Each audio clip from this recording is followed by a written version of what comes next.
عزیز طالبات السلام علیکم۔ غزلیات حافظ پڑھ رہے ہیں۔ دوسری غزل کا آخری دو اشعار پڑھتے ہیں، اس کے بعد ہم تیسری غزل کا پہلا بند جو ہے وہ بھی پڑھیں گے۔ پڑھنا شروع کرتے ہیں۔ نشان عہد و وفا نیست در تبسم گل، بینال بلبل عاشق کے جائے فریاد است۔ حسد چه میبری ہے سست نظم بر حافظ، قبول خاطر و لطف سخن خدا داد است۔ نشان عہد و وفا، عہد و وفا کی علامت نیست نہیں ہے در تبسم گل، پھول کی مسکراہٹ میں، پھول کے تبسم میں عہد و وفا کی کوئی علامت نہیں ہے۔ بینال بلبل عاشق، اے عاشق بلبل بینال رو رو آہو زاری کر کہ جائیے فریاد است، کہ یہ آہو زاری کی جگہ ہے۔ حسد چیمی بری اے سست نظم، اے کمزور شعر کرنے والے، تو حافظ سے حسد کیوں کرتا ہے؟ حافظ سے حسد کرنے کی کیا وجہ ہے؟ قبول خاطر و لطف سخن خدا داد است، کہ اس کے کلام کی دل پذیری اور لطافت جو ہے وہ خدا داد ہے۔ ان اشعار میں حافظ رضی کہتے ہیں کہ پھول مسکراہٹ یعنی اس کے کھلنے میں عہد و وفا کا نام و نشان نہیں ہے۔ وہ بلبل کے ساتھ وفا نہیں کرتا، کیونکہ وہ صبح کو کھلتا ہے اور شام کو مرجھا جاتا ہے، وہ ختم ہو جاتا ہے، اور جو بلبل کو جدائی کا درد سہنا پڑتا ہے۔ اس لیے اے عاشق بلبل، تو مسکرانے کی بجائے تو مسکرا، اور اس کا کلام، کیونکہ یہ رونے کا مقام ہے، مسکرانے کا نہیں۔ دوسرے شعر میں شاعر دوسرے شاعروں سے مخاطب ہے، ان کے اشعار کمزور ہیں، ان کا کلام دل پذیر نہیں ہے، مگر وہ حافظ شیرازی کے کلام کی لطافت اور دل پذیرائی کو دیکھ کر حسد کرتے ہیں۔ حافظ ان سے کہتے ہیں کہ تم حسد سے کام نہ لو، کیونکہ یہ تو خدا داد صلاحیت ہے۔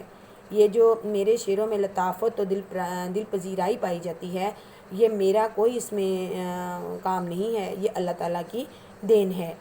اس لیے تمہیں چاہیے کہ تم میرے کلام پر حسد نہ کرو۔ غزل نمبر 3 ہے۔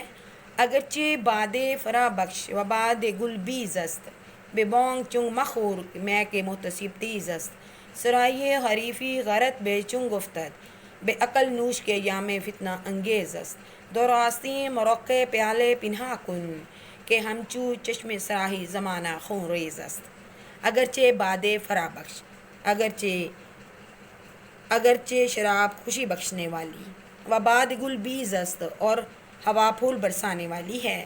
بے بانگ چنگ، چنگ ایک ساز ہے، تو چنگ کی آواز کے ساتھ ماخور مت پی میں شراب کے محتسب تیز است، کہ کوتوال جو ہے وہ تیز ہے، ہوشیار ہے۔ سراہی و حریفی غرت بے چنگ افتد، اگر تجھے ایک سراہی اور معشوق مل جائے، بے عقل نوش، عقل کے ساتھ ہوش کے ساتھ پی، کہ یام فتنہ انگیز است، کہ زمانہ فتنہ انگیز ہے۔ در آستین مرقع پیالے پنہا نہ کن، آستین میں، گدڑی کی آستین میں، مرقع کہتے ہیں گدڑی کو، یعنی پھٹا پرانا لباس جو ہوتا ہے اس کو کہتے ہیں، جہاں پیوند لگے ہوتے ہیں۔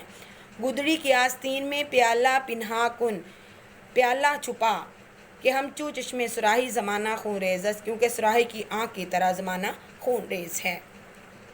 ان اشعار کی تشریح کرنے سے پہلے ان کا پس منظر بیان کرنا بہت ضروری ہے۔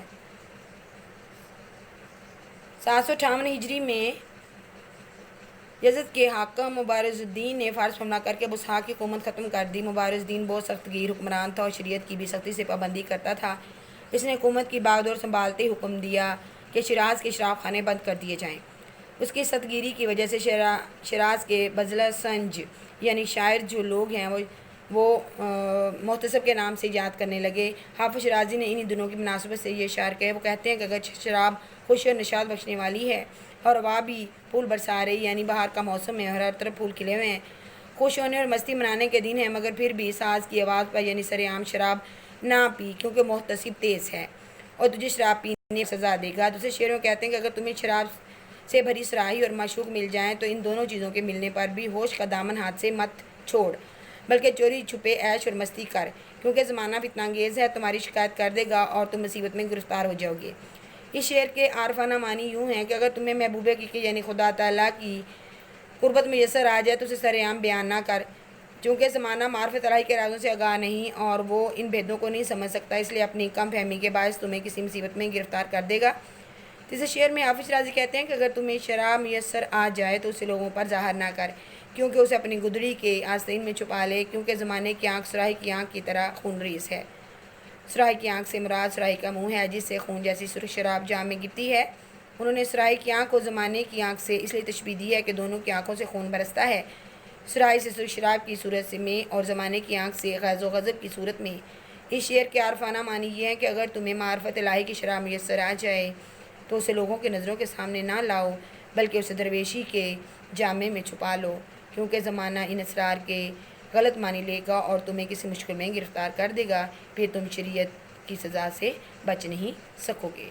بیٹا یہ اشعار تھے، تیسری غزل ہم بند پہلا پڑھ لیا، ہم نے ترجمہ بھی کیا اور تشریح بھی کیا۔ انشاءاللہ تعالیٰ باقی جو ہے ہم کل پڑھیں گے۔ اللہ حافظ۔